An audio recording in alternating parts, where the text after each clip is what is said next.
Hello everyone! Now, since the release of my debut album, Obscurus, a couple of months ago, I've received quite a few questions about how I went about recording said album.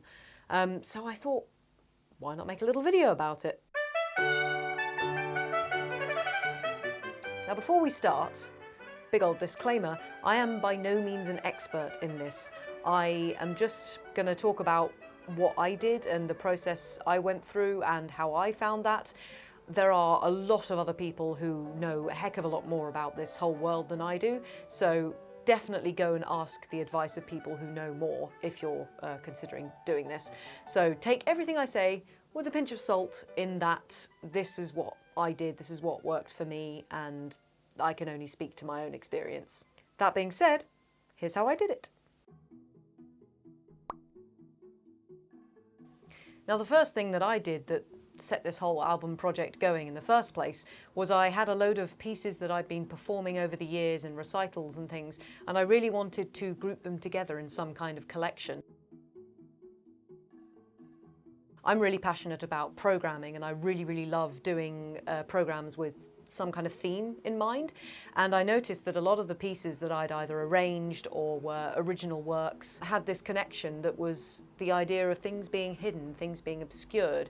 In the mists, for example, everything's being literally hidden by mist. Litany for a ruined chapel between sheep and shore, things being worn away by time. And all of these little connections made me think, I'd actually really like to make this into a project. And that's what kickstarted the whole album proceedings. So if you have something that you're really passionate about musically, or that you think you can offer an insight into and add a new voice to, then absolutely think about how that could end up being in an album. Not least because it's a calling card, especially as a debut album. You're setting your stall out as an artist, and you're saying, this is what I believe in, this is the music that I'm really passionate about, and this is kind of my space in the music world that I'd like to carve out for myself. So I suppose that's the first step, that's certainly the first step I took. Obviously, making sure that the pieces were recording ready, kind of important. Couldn't really just learn a piece and then record it the next week. No, you need to make sure that obviously everything is up to a decent standard and that you're happy with where things are at. But having a collection of pieces or having a concept and ideas that you think you can bring together into some kind of format, I think is a really good place to start with an album. That's where most albums do start, I believe. Now, the second, probably most important, maybe second most important thing is budget. Now, my album was crowdfunded. I was fortunate to be a part of the Royal Academy of Music's SoundCrowd scheme, which was their crowdfunding scheme that they set up for students when I was there. And so through that, I managed to crowdfund for it. But you need to take quite a few things into consideration when you're drawing up a budget. For example, you, unless you are some kind of wizard, probably won't be able to do an entire album yourself. You will need a recording engineer or engineers, depending on how big your project is. You'll need a producer, you'll need a venue, which obviously will cost money, and any sort of add-ons, things that you don't think about, things like piano tuners, things like if you're in a venue that doesn't necessarily have music stands, any music stands you need to hire, for example, or anything you need to hire for a particular venue is another thing to keep in mind. So production fees, engineers' fees, any other musicians that you want to pay for it.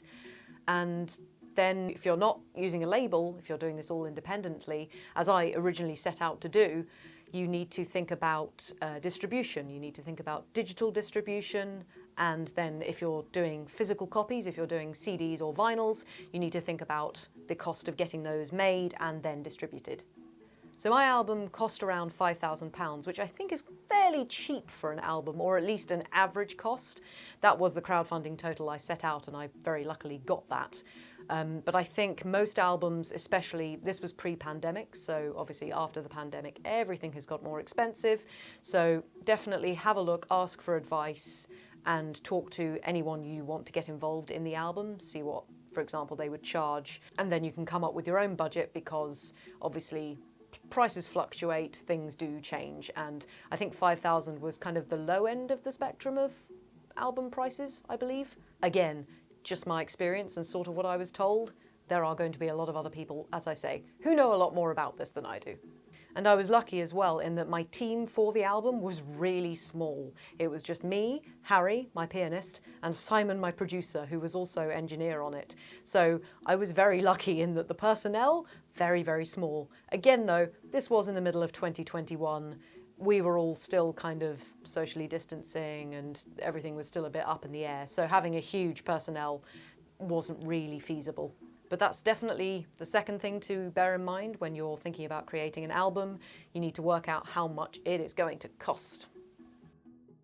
Now the third thing to bear in mind is when your album's done, when it's all recorded, when you're happy with all the masters, there will obviously be a lot of time of you sending edits back and forth with the producer, making sure that you're happy with what you've got.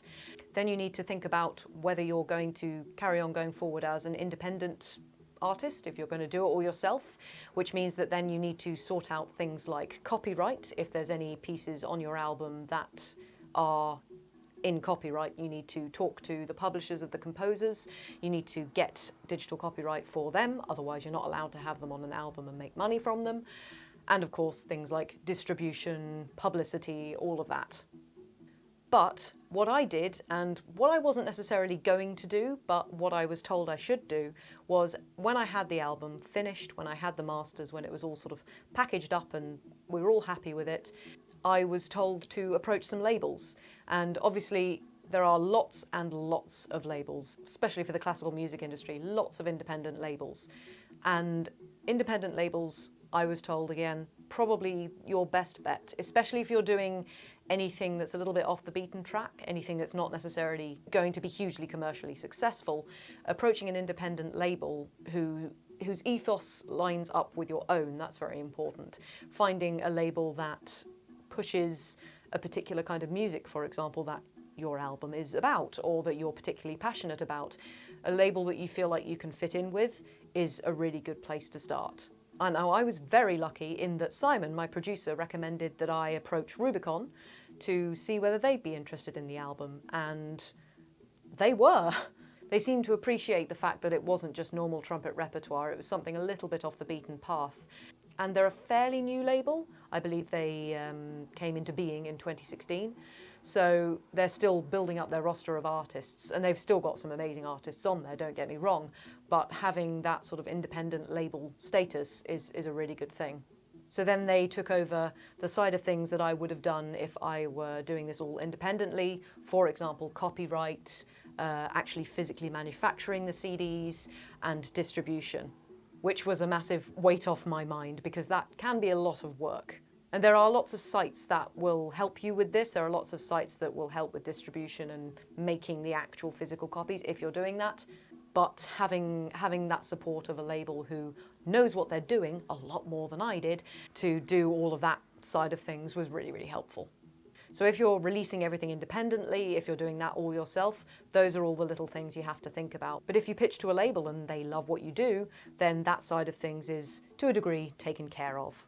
And obviously with pitching to a label, you need to talk about why this album exists, what's so special about it, why you're passionate about it, why you decided to make it, and what sets you apart, I guess, from everybody else.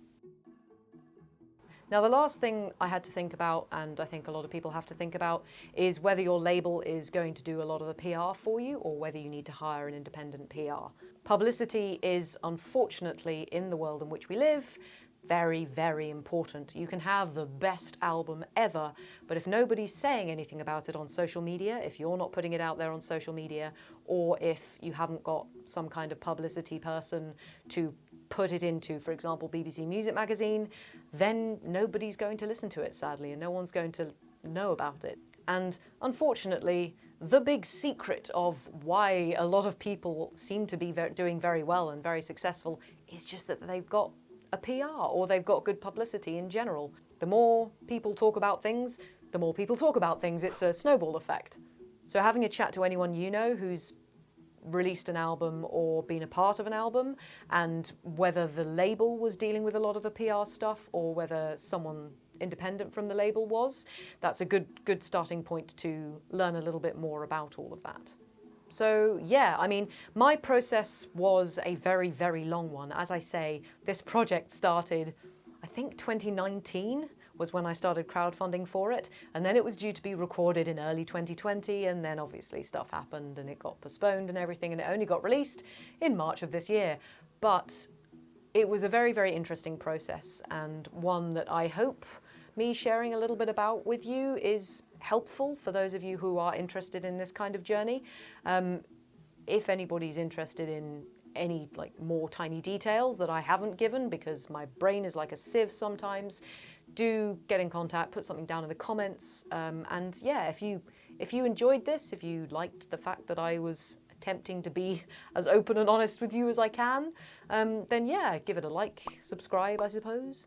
There'll be more stuff coming on this YouTube channel soon of varying degrees of excitement. I think they're mostly exciting.